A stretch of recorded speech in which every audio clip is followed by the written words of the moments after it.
Stop memorizing English phrasal verbs. It's a trap. One tiny word like take completely changes meaning if you add off, up, or after. It's exhausting.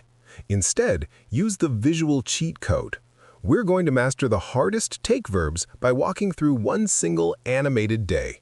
Let's step inside. Morning hits. It's too warm, so you take off your heavy quilt, literally removing a covering from your body.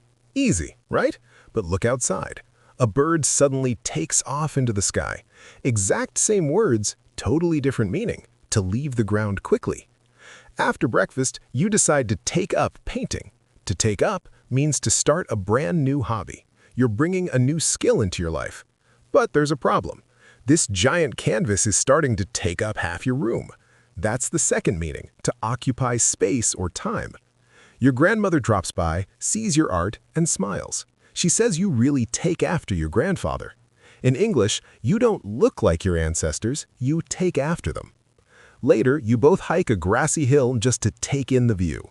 To take in means to absorb and appreciate, like a beautiful sunset or even a complex lesson.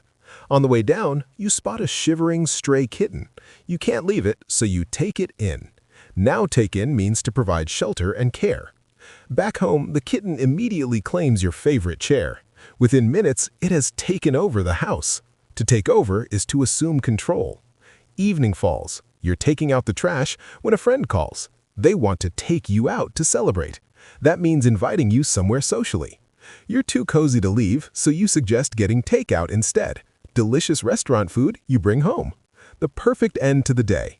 Look what you just did. Take off, take up, take after, take in, take over, take out. No textbooks, just a cozy story your brain will actually remember. Next time a verb confuses you, build a scene in your mind. Subscribe for more visual English hacks, and I'll see you in the next story.